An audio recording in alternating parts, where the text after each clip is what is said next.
Hey entrepreneurs and website owners, if you're ready to take your online presence to the next level, you need a reliable web host, and that's where HostGator comes in.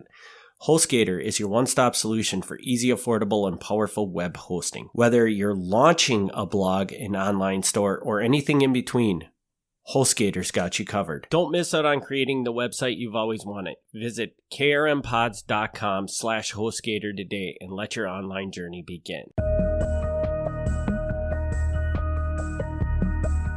You're listening to Fox Cities Murder Mayhem, your bi-weekly dose of true crime history in a small rural community of Wisconsin. Hey everybody, welcome back to another episode of Fox Cities Murder Mayhem. I'm Eric. I'm Gavin. And we are back again, and we are finishing this suspenseful Wayne Pratt story. Yes. Hopefully none of our listeners went out and used, as Gavin had said, use the Google machine to find out the answer. I mean, they can. It's just ruining it for them. They can find out. Well, they're about to find out anyway, because I'm going to say the guy's name right away. Yeah, but they can do that. And like I said, I did post the police file, so if they wanted to skim through it, they could find all the stuff that you're going to hear today. But I'm going to assume that most people didn't do that, and they're going to get it here now today. The only place. The only place that will have it, correct. So, all right. Say that name. Okay. This is the guy who killed Wayne Pratt. His name is William Dockstader, or Bill. He's born 1936 in Fond du Lac. He bounced around between Hilbert, Oshkosh, and Menasha. He was in Kaukauna for a while. He's kind of a rambling man. In 1955, he graduates from Hilbert High School. He went to work for a leather company in Fond du Lac. Then in August 1958, he's pulled over for speeding in Kaukauna. He was pulled over again 2 days later, also in Kaukauna. At court, he was fined $10 for the first time, $15 for the second time, justice of the peace. At that point, he gave his address as Hilbert. A couple months after his speeding incidents, he went through 8 weeks of basic training at Fort Hood in Texas, so he's going into the military for a bit. If you're going to go into the military, late 50s are probably a good time to do it. Why is that? No real active wars going on. Okay, fair enough. So, probably a good time. November 1960, he's arrested on multiple counts of breaking and entering. He burglarized the Penning Drug Store November 12th, 1960, and the George Hemauer Country Store on October 19th, both in Stockbridge, kind of the northeast end of Lake Winnebago, for people who don't know.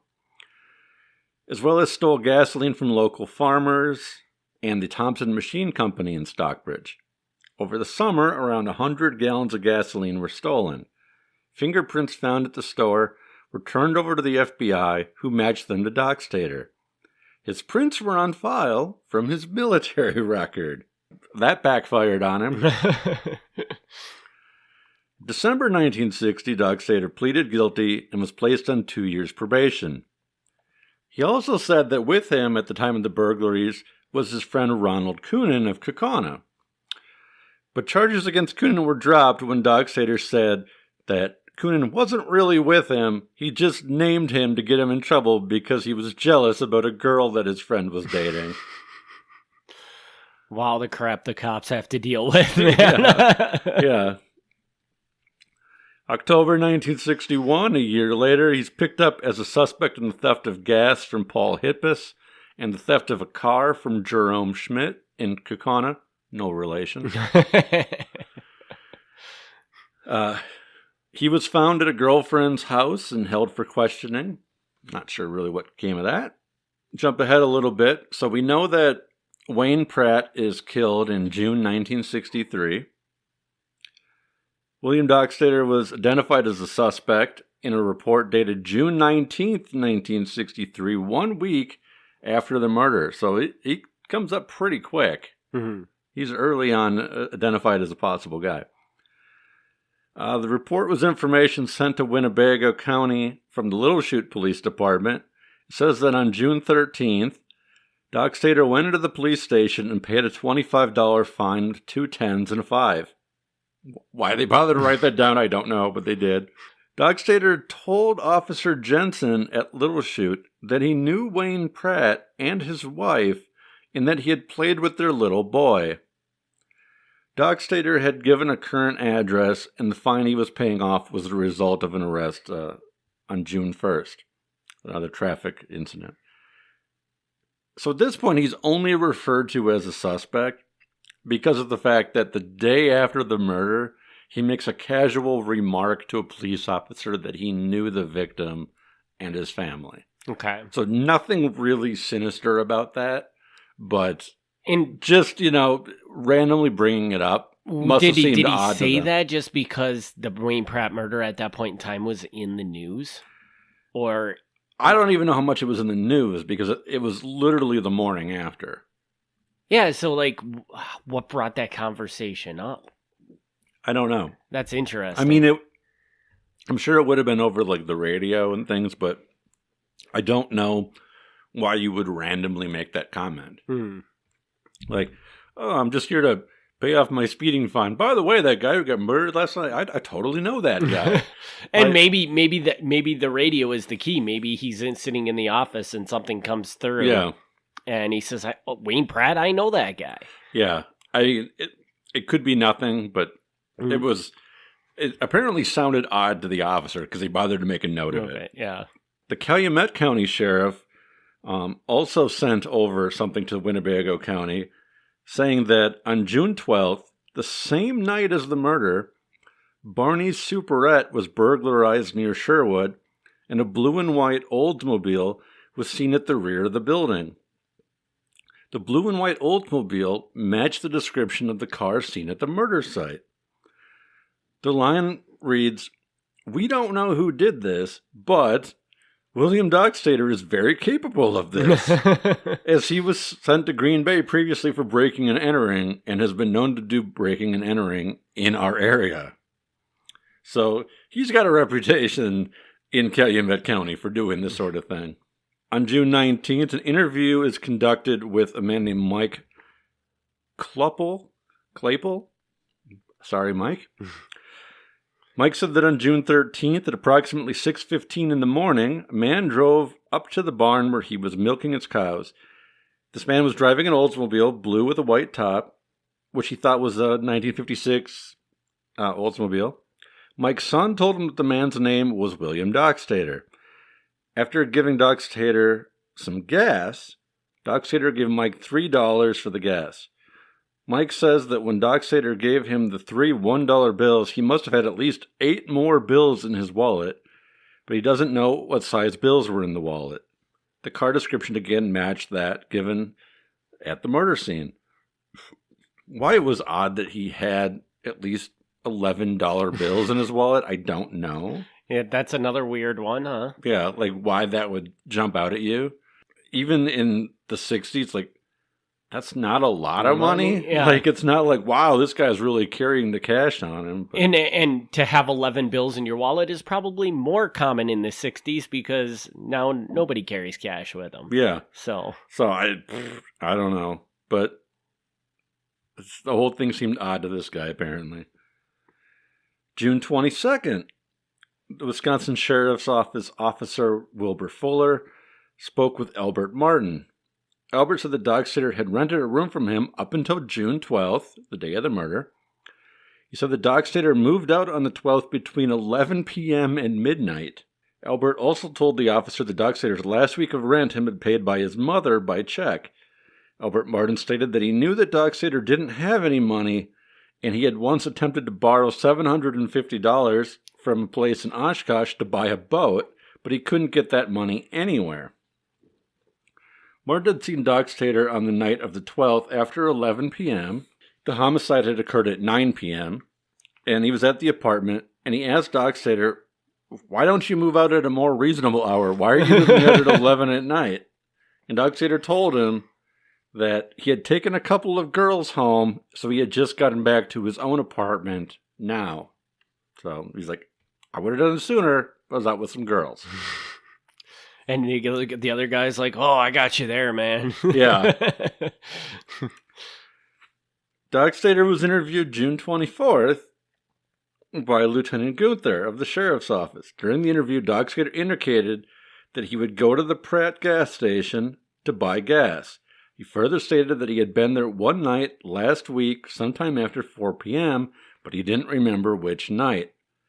Dockstader said that on Tuesday, June 11th, the night before the murder, he had been moving out of his apartment, and he said that that evening he was with Judy Coonan and Pat Wilbur on the night of the murder, and that they had gone swimming, and then they went to Judy's house.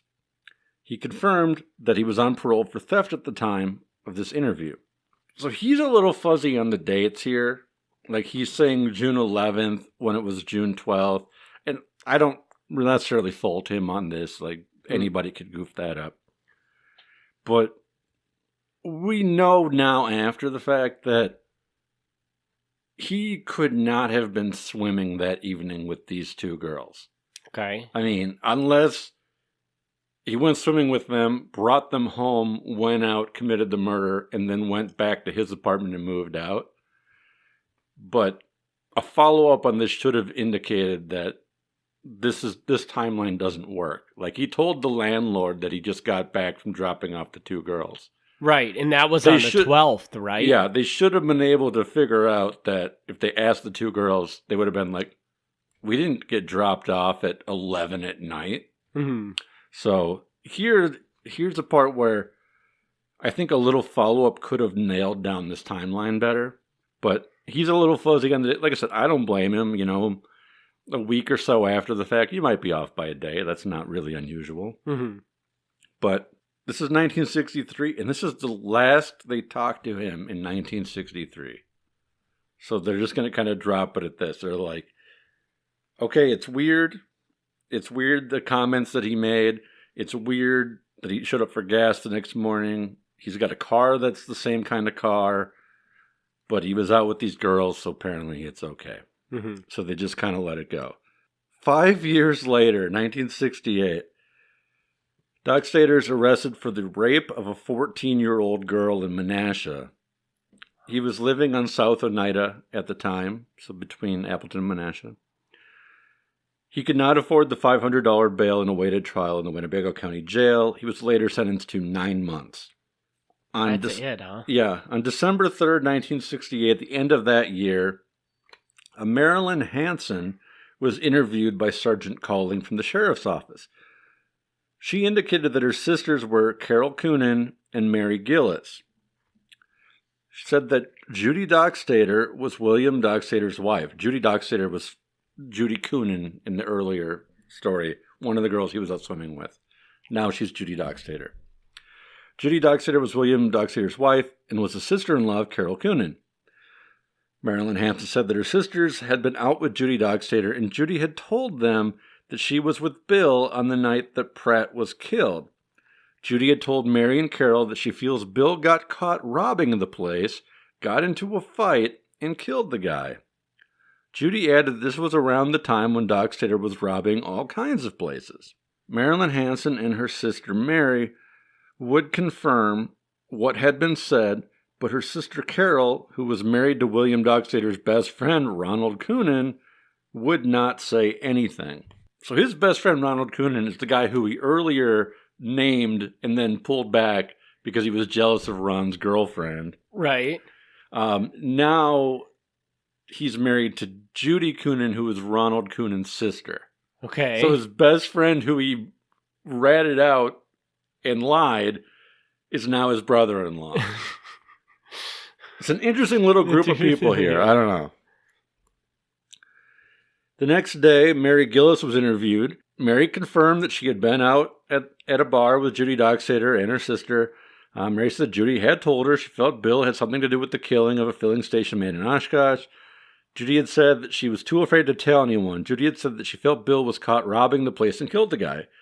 Judy also was questioned by police, but didn't tell them anything. Mary Gillis felt Judy was sincere and would not say things like that if they were not true.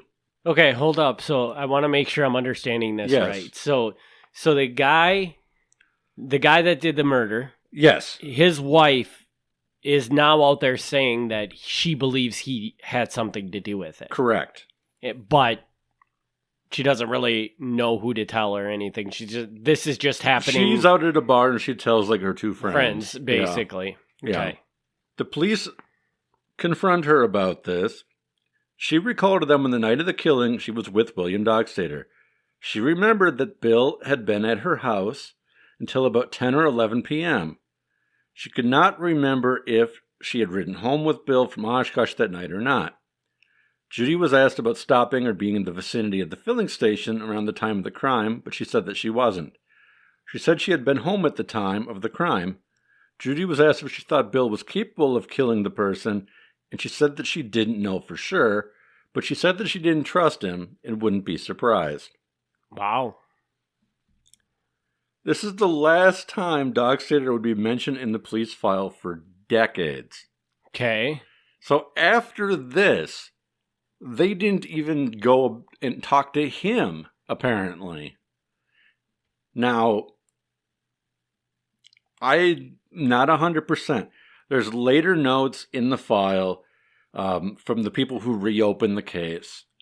And they're looking over the stuff and they're making notes. They said there's no real finality with regards to Dockstader. And I agree with, I think that's a good way of putting it. Like, here they're like, okay, we just talked to 3 different women who think he's suspicious, but they didn't talk to him. So I'm curious, did these pages go missing? Did they talk to him, but they lost those pages from the report? I don't know. Mm-hmm. Seems odd to me they didn't talk to him directly. But we don't know. The pages that aren't there, so we don't know. But either way, nothing comes of this. Right. In the meantime, they're looking at other suspects. The police are looking at other suspects. One suspect they look at is Marvin Kilsdonk. And Marvin Kilsdonk is the husband of Florence Kilsdonk, who was killed in Black Creek in 1963. She also was stabbed many times. Okay. This was apparently a running theme of 1963. This is how you killed people. Yeah. And although it seems very unlikely that he killed his wife, he was constantly a suspect in that case, and now they've brought him in as a suspect in this case. Just because it looks similar, huh? Just because it looks similar. So they will later run his DNA, like, this guy is not catching a break. And they even, like, there's rumors floating around, and the police, to their credit, are following up on the rumors. But there's like a rumor that Marvin Kilsdonk was having an affair with Wayne Pratt's wife. Okay. And that's why the murder was committed. And the police follow up on this, and they're like, these two never met each other. Like, they have no clue who each other are. This is the Cape Blood story, basically. Yeah. Right? Yeah. They're like, this is people on the street being like, I bet that guy killed his wife and killed her husband. Like, and why would they do it? Well, it had to have been an affair. Yeah. I mean, it makes for an interesting story, but it is not in any way true. Primary suspect that the police were looking into for most of this time, I'm not going to name him, but you can look. I posted it online. I posted the police reports online, but I'm not going to name him because he didn't really do anything wrong. But Marie Pratt, Wayne Pratt's wife, was having an affair at the time of the murder. Not with Marvin Kilsdonk, but with another guy, a married man with a family in Oshkosh. Okay. So he ends up becoming like the guy. They're like convinced he's the guy. Mm-hmm. There's really nothing pointing to him other than this affair. The fact that this affair, yeah. Yeah. But that's a pretty strong one. Right. So For like a month prior to the murder, they had been regular meeting up and like parking on dead end roads and stuff. So they're like, well, clearly this guy either wants to get rid of Wayne Pratt or Wayne Pratt's wife wants him to get rid, Mm-hmm. That's their theory. It's wrong, but that's the one they really focus on. Again, William Dockstader, nothing really comes of him. April 1969, he's in Outagamie County Court passing 5 worthless checks. He had passed a worthless check at Praney's. He had cashed 4 others at an Appleton grocery store. He was put on a year's probation in order to pay restitution. Now he's living in Potter, which is a very small town in Calumet County. His later life was spent in Bowler, which is up in Shawano County. Jumping way ahead. So this was the 1960s. Jumping up to 2009. This is when they finally start looking at this guy again? Yeah, 2009. So 40 years later. A man named Thomas Gansel contacted the sheriff's office, and he said that he overheard a conversation between his sister, Carol Coonan, and another person at a wedding. During this conversation, Carol Coonan had said that Judy Dockstader had told her that William Dockstader had killed a guy at a gas station in Oshkosh. Gansel did not have many details and said that the sheriff's office should reach out to his sister for more information. They then reached out to his sister, who they had previously talked to 40 years ago. Mm-hmm. She was interviewed. She said that she had no information that would help the case. She indicated that Judy never told her anything about William's involvement in the killing of Wayne Pratt. She said sometimes she occasionally still sees William and talks with him and wouldn't say anything about him. So that's the end of that. She's not willing to talk. Jump ahead to 2017. A woman named Sherry Devereaux, and Sherry Devereaux is probably still very much alive, so I'll be careful how I word some of this. A woman named Sherry Devereaux met with investigators in reference to the case. She indicated that she was a psychic, and then she laid out a story of how she had received information from beyond the grave, and the spirits told her that William Dockstader had committed the murder of Wayne Pratt. Wow. Ms. Devereaux was asked several times if she had any connection to the case or knew anyone involved in the case, and she said she did not. In an effort to gather more information about her statements, the police reached out to Mary Gillis. Mary Gillis said that Sherry Devereaux was her niece, more specifically her crazy niece, who thinks that she's a psychic. Mary Gillis was one of the friends of Judy Dockstader. So, Mary said that Ms. Devereaux would have known all the stories about William Dockstader and anything that Sherry had told them. She's heard from somebody in the family who's this rumors has been floating around for decades. The detective asked Mary what she knew about William Dockstader. Mary said that Judy Dockstader had told her that Judy had found a bloody knife in William's car the day after the murder. It's the first time bloody knife has been mentioned. Yeah. Additionally, Judy said that Bill didn't have any money, and then the day after the murder, he suddenly had money. Mary also said that her sister still won't talk to law enforcement about her conversations with Judy because Bill is still around and everyone is afraid of him. There's more detail like in the police report about the psychic and like what she actually says to them. Mm-hmm. And it's, like I said, I want to be careful what I say because I don't want to say negative things. But it's weird. Like, she tells the police that she gets her information from the spirits by hearing songs. Okay. And she starts singing to them sitting on the dock of the bay. And she's like, dock of the bay, Dockstader. So she'll like sing songs and then she'll pull out words and come up with names and phrases. Okay. It's interesting. In this case, it seems pretty clear that she already knew the answer in advance. Mm-hmm. But it's an interesting method, for sure. So 2017, now the sheriff's office is hearing about this money that he came into and about this bloody knife. And again, this is, now we're talking like 50 years after the fact.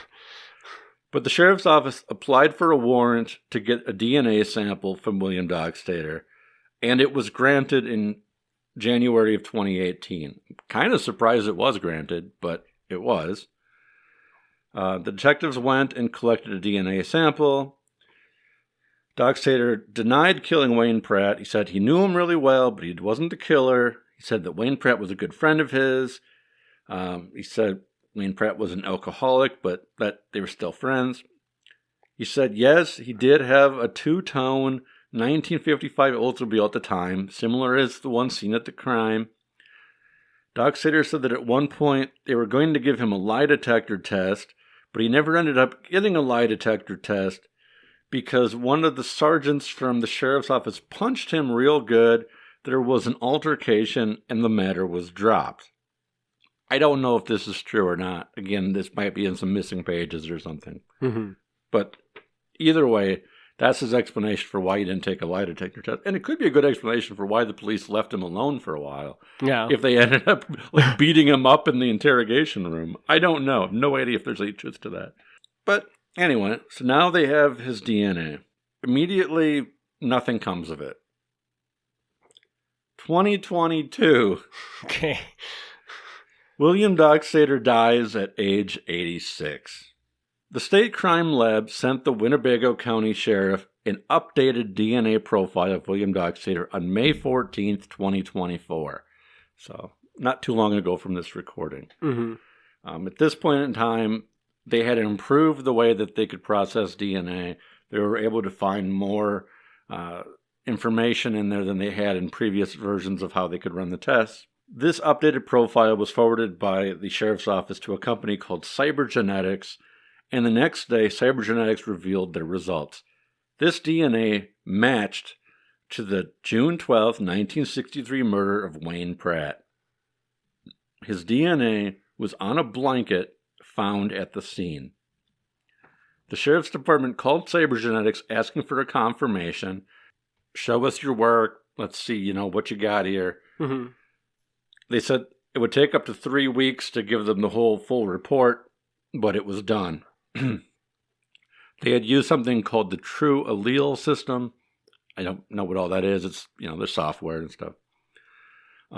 They could match DNA that they could not previously match.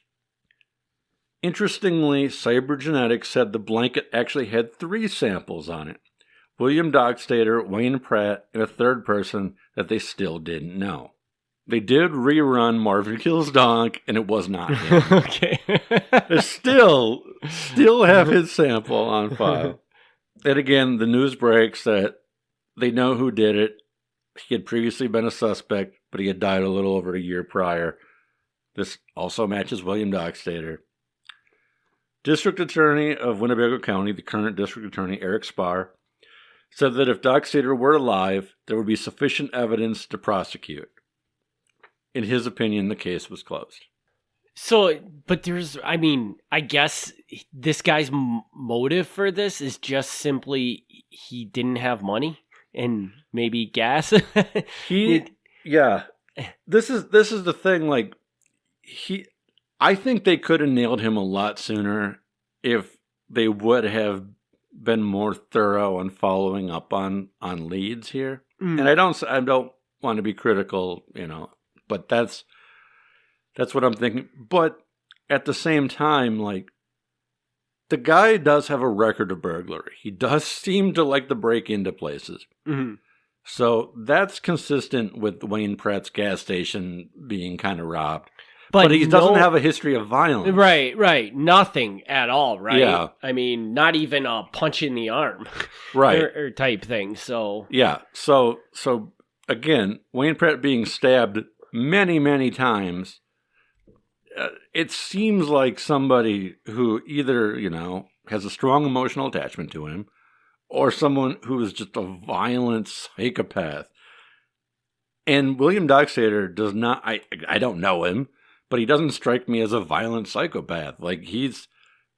Everyone says they're kind of scared of him, but no one says he beats me up. Nobody makes comments like that, So which brings up a good point, because if I understood you right, there's another set of DNA here. Yes. In the equation. So that person could actually be the one that committed the murder, in theory. It's possible. And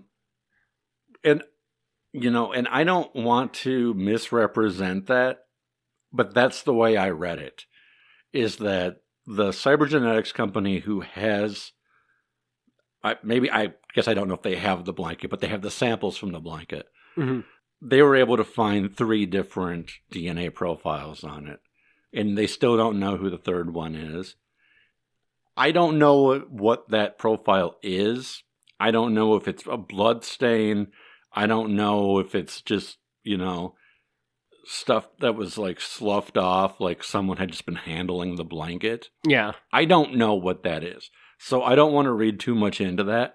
But it definitely, I put it in there because it did jump out at me that they still have murder evidence that they don't know who it is. Right. And that to me, even though I think we can conclusively say William Dockstader, even if he wasn't the guy stabbing, I think he was, but even if he wasn't, he's clearly involved in the murder because his blood's on the blanket. Mm-hmm.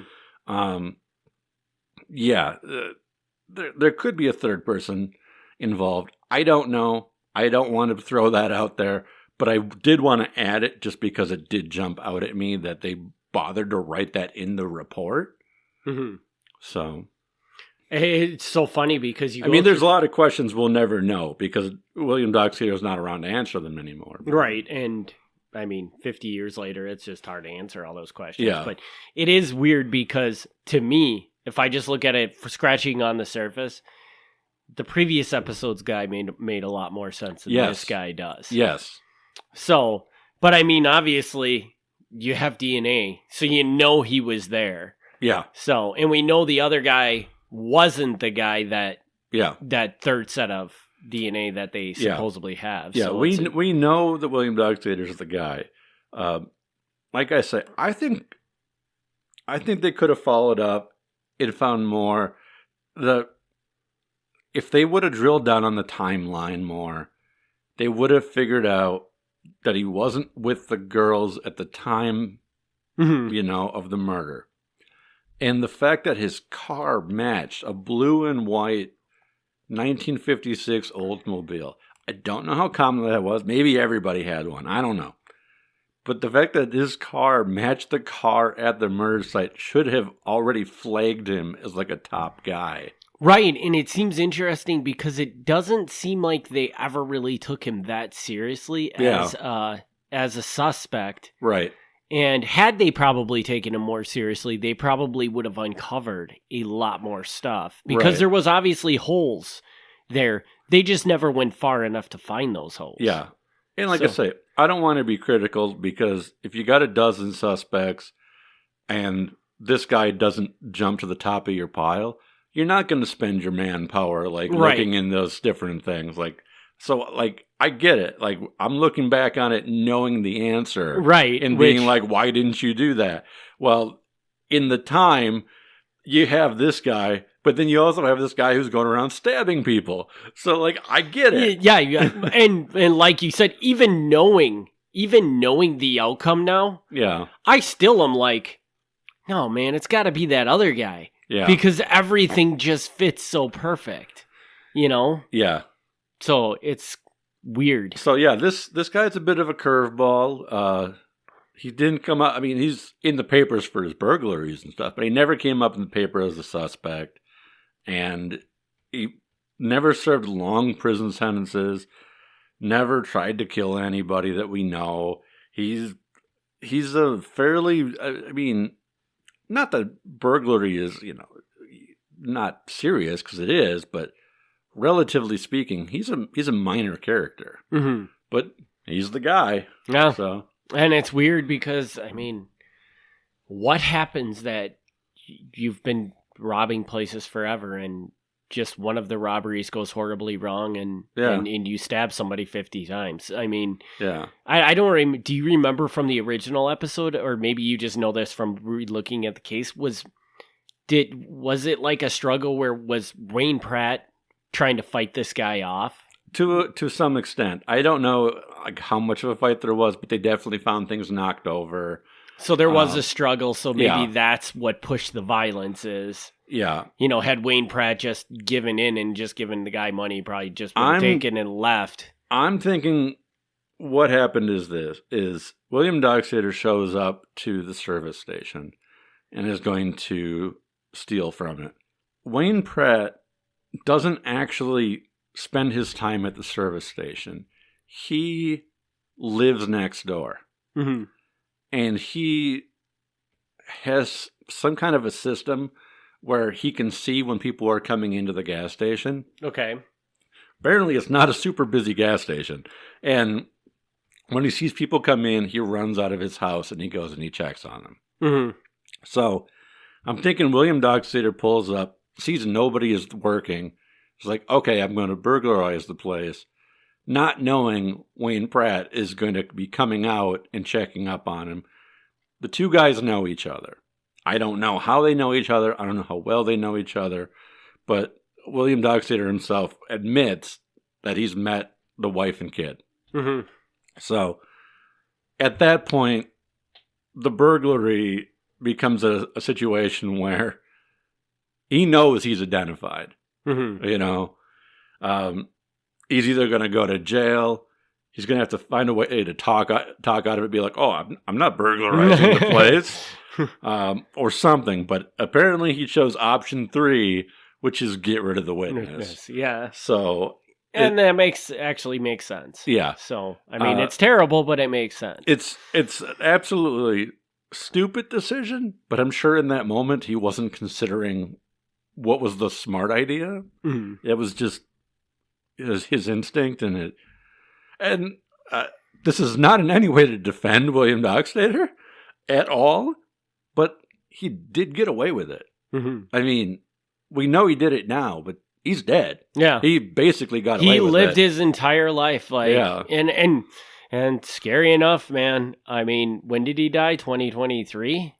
22, 23, something like that. Yeah. So, I mean, he died. I mean, we lived the majority of our lives here. Yeah. And this guy was probably, I mean, at the point of time of passing, was he still in this area? At the point of time passing, he lived up in Shawano County area. Okay. That's close enough to make me uncomfortable. Yeah. So, yeah. You know. We had a guy for 60 years who had killed a guy and was wandering around and nobody, well, some people suspected, but nobody really knew. Yeah.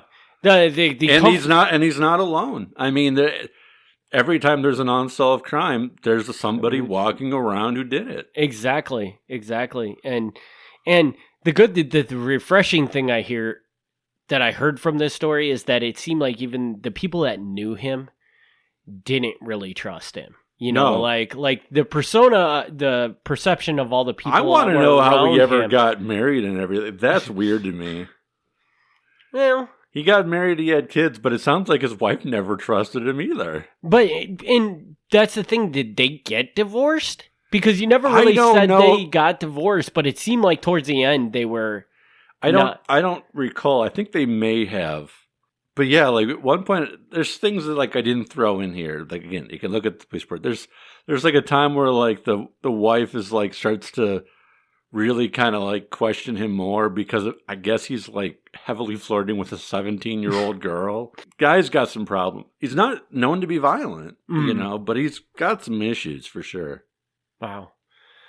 So there it is. Our first Fox Cities Murder Mayhem unsolved mystery that has now been solved. Cold case solved. No thanks to us, but no, not at all. But congratulations to Winnebago County for closing a case. Yeah, and closing a case that is over 50 years old, which is amazing. It is amazing. So, and I mean, let's face it, the person that did it is not somebody.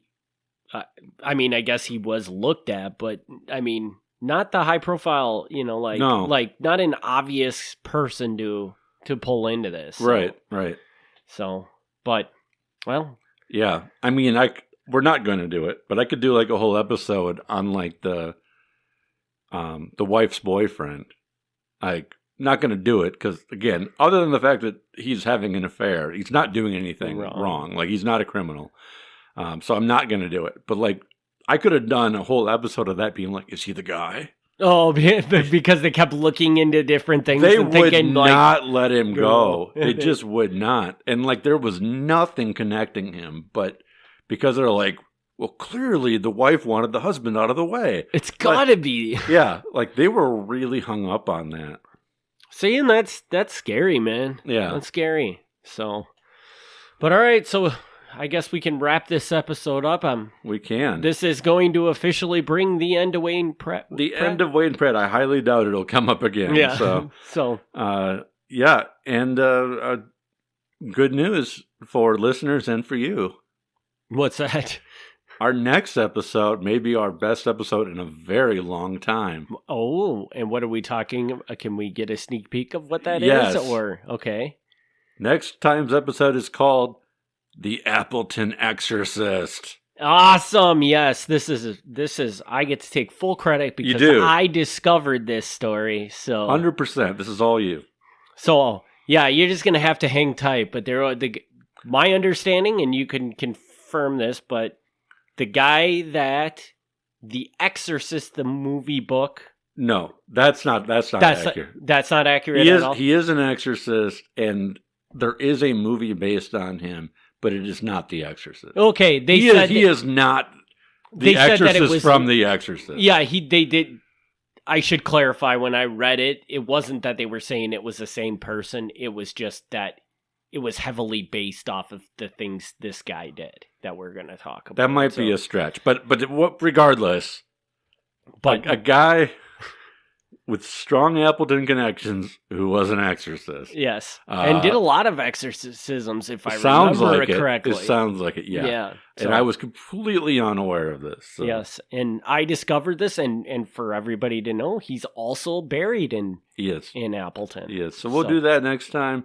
And some people will be like, dude, I knew that. But but I suspect if I didn't know, a lot of people will be surprised. Yeah, I don't think, absolutely. So, and what a story to have and nobody's aware of it. Yeah, it's absolutely. Crazy, so, but that's what we do on this wonderful podcast, is we uncover those stories. That's right. So, all right, with that, we'll wrap this up. We'll see everybody on the next episode, and thanks again for the continued support. Thank you very much. Thanks for tuning in to Fox Cities Murder and Mayhem. Join us in 2 weeks for another exciting episode of Murder and Mayhem.